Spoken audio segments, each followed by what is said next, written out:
Estou aqui com essa cara inchada, porque eu tive que acordar mais cedo hoje. Eu tô indo para a casa de Anne Frank, né, para o museu. E aí para isso eu reservei para o primeiro horário, às 9 da manhã. Mas aí tem que andar um bocadinho, então por isso que eu acordei mais cedo. E agora são 8h29, eu tenho que chegar lá entre 9 e 9h15. Esse lugar que eu tô indo, na verdade, é o esconderijo dela. Chamam de casa de Anne Frank, mas na verdade não era a casa em que ela viveu, né, o período que ela passou aqui em Amsterdã.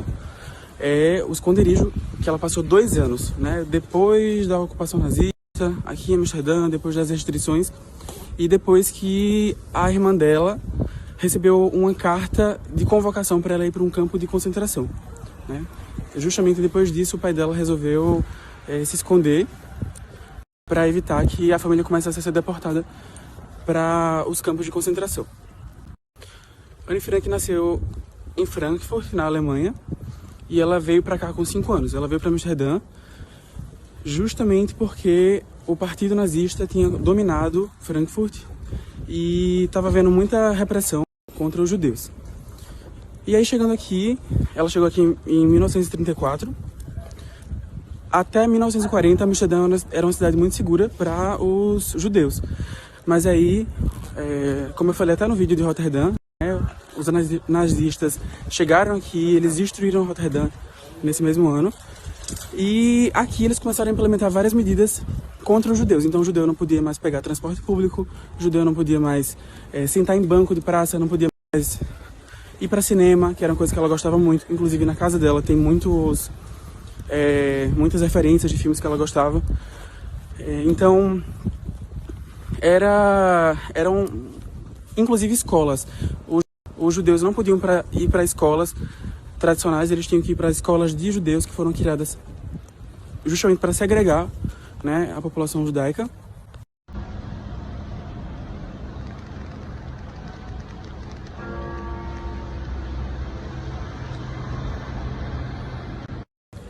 E foi justamente nessa época também que o pai de Anne Frank, que se chamava Otto, transferiu a propriedade da empresa dele para um não-judeu, porque judeus não podiam ter propriedade aqui. Aliás, nos países, nos locais dominados pelos nazistas. Ele transferiu para um amigo não-judeu, não antissemita, né? E em 1942 aconteceu justamente essa situação, né? Eles tiveram que sair fugidos. Eles fingiram que tinham fugido para a Suíça, deixaram a casa desarrumada, colocaram lá um bilhetinho com endereço na Suíça, uma referência da Suíça, e vestiram várias roupas no corpo porque eles não podiam andar com mala no meio da rua para não chamar atenção, e foram para esse esconderijo. Eles foram ajudados, inclusive, por 4 pessoas dessa empresa, 4 pessoas também, né, não judias, e ficaram durante todo esse período recebendo comida, recebendo remédio. Mais uma coisa, nessa casa eles não estavam sozinhos, né? Tinha a família de Anne Frank, que era ela própria, a irmã Margot, a mãe Edith e o pai Otto, mas também tinha a família Van Pels, que era uma família amiga deles e que tinha inclusive um filho mais ou menos da idade de Anne Frank, e ela teve inclusive um romancezinho com ele, né? No caso, essa família chegou um pouco depois. Primeiro chegou a família de Anne Frank, um pouco depois chegou essa segunda família, e um pouco mais à frente chegou um dentista que também estava sendo perseguido, né? Ele inclusive já trouxe notícias de que muitas famílias já tinham sido deportadas, tinham desaparecido e possivelmente tinham sido mortas. Então já deixou o pessoal super chocado, super assustado, né, de ter o mesmo destino. Isso tudo foi registrado num caderno, né, que Anne Frank ganhou dos pais, que na verdade era um caderno de autógrafos, né, que ela achou bonitinho, ela já tinha comentado sobre ele, sempre passava por ele numa vitrine.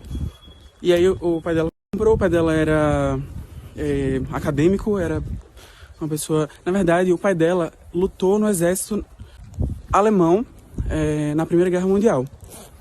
E aí, por ser um veterano, né, de guerra, ele ganhou muitas coisas e tal, mas na Segunda Guerra, por ser judeu, ele passou a ser perseguido, né? Mas ainda assim, ele era muito voltado para a questão de estudos e tal, e ele incentivava bastante que ela lesse e escrevesse.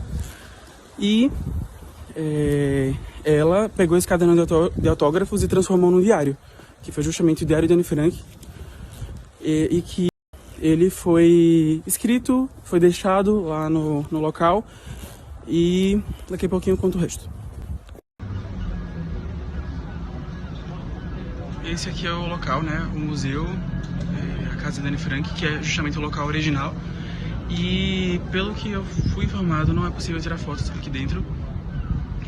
Tem até uma fila aqui, ó, com distanciamento. E aí, mas ao mesmo tempo tem uma maquete lá dentro em que dá pra ver mais ou menos como é que são os cômodos, né, dentro do imóvel.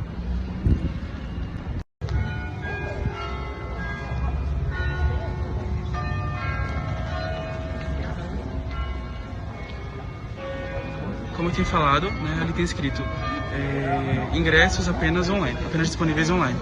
E aí não é permitida a formação de fila, como tinha antigamente. Antigamente, até um certo horário, as pessoas entravam com a compra online e depois desse horário as pessoas podiam vir aqui e enfrentar uma fila e ver se conseguiam entrar. Hoje em dia não tem mais essa possibilidade. Então, eu estou passando um período longo aqui em Amsterdã, então eu comprei já quando eu cheguei aqui e tive que comprar bem pra frente. Mas quem vai fazer uma viagem mais curta, eu acho que é bem importante comprar antes de chegar aqui, né? Já passei aqui pela catraca e a partir dali eu já não tenho mais como gravar nem tirar foto.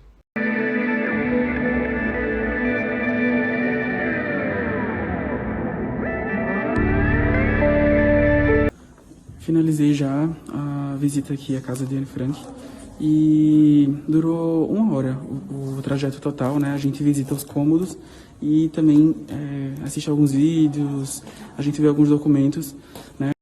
Todos os cômodos tanto do imóvel da empresa quanto do anexo estão vazios, né? O pai dela preferiu que ficassem todos vazios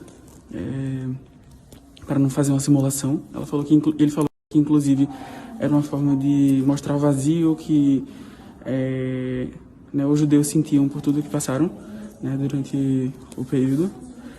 E aqui tem uma maquete, né, de todo o local que eu passei.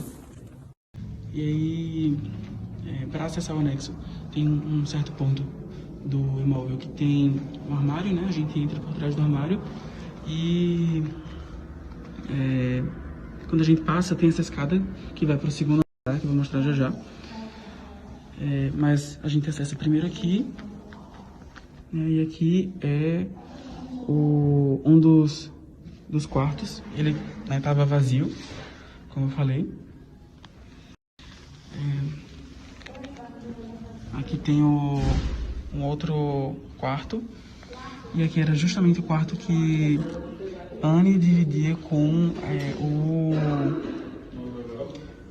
dentista, né, que chegou um pouco mais à frente. E aqui era o local em que ela escrevia o diário dela. Tem até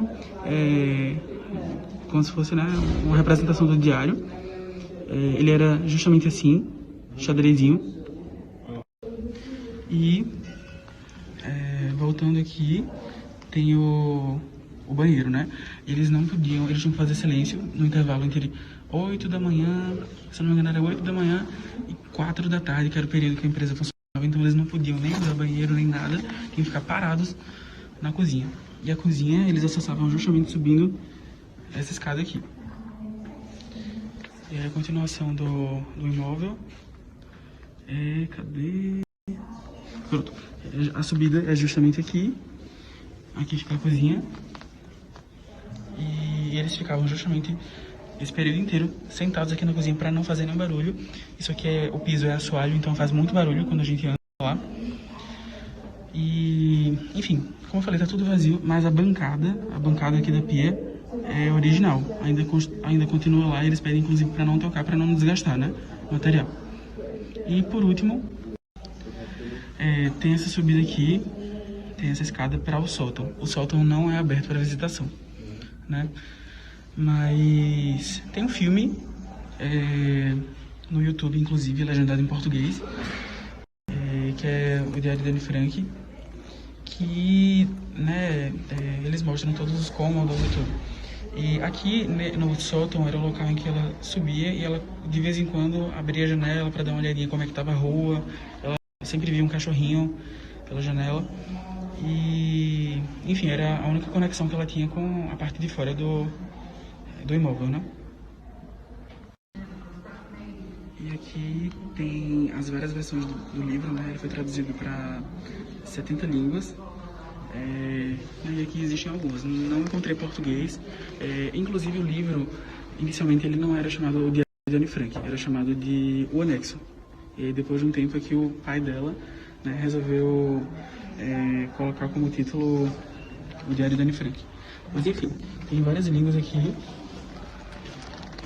E o país que ele mais foi vendido, né, em que ele fez mais sucesso, foi no Japão.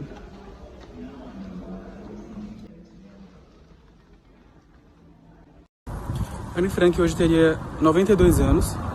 Depois que o esconderijo foi descoberto, eles foram levados para um campo de concentração chamado Westbork. Passaram um período lá, depois foram para Auschwitz. Em Auschwitz, Anne Frank não foi morta por pouco, mataram todas as crianças, todas as pessoas com menos de 15 anos, e ela tinha acabado de completar 15 anos. E de lá, ela foi para um outro campo de concentração. A mãe dela, inclusive, foi morta lá em Auschwitz. Ela foi para um outro campo de concentração no norte da Alemanha, chamado Bergen-Belsen. E lá ela teve tifo e morreu dessa doença. Ela e a irmã morreram mais ou menos não se sabe exatamente qual foi a data em que elas morreram, mas foi em fevereiro de 1945. E o pai dela foi o único sobrevivente. De todos os que ficaram no anexo, o pai dela foi o único que sobreviveu, e foi ele quem conseguiu organizar justamente o diário dela e publicar, né, tudo que ele encontrou. Ele, inclusive, não sabia que a filha dele escrevia aquele tipo de conteúdo. Ele fala que ele sempre via que Anne Frank escrevia algo, mas ele não imaginou que seria um relato de tudo que ela passava, né?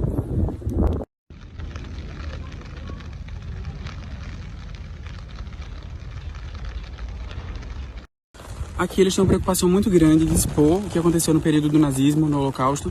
Eles mantêm vários museus com vários registros, justamente para evitar que existam pessoas que digam que esse período foi um período bom, como acontece no Brasil, né? O pessoal falando que a ditadura foi um período bom, ou então para também não dizerem que o Holocausto não existiu, né? Porque até hoje existem pessoas que negam o Holocausto, que dizem que na verdade as pessoas morriam nos campos de concentração de doenças unicamente, e que a substância que era usada nas câmaras de gás, na verdade, eram substâncias para limpar os corpos de doenças, né? Por isso que eles encontravam nos ossos essas substâncias, só que, na verdade, não. Eram substâncias usadas justamente para matar pessoas, para assassinar seres humanos unicamente porque eles eram judeus, negros, LGBTs, né? E no Brasil não existe essa cultura de registro, essa cultura de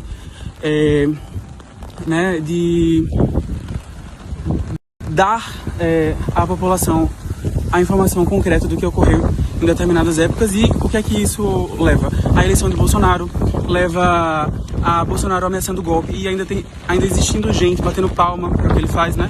Então, eu acho que é uma lição, né?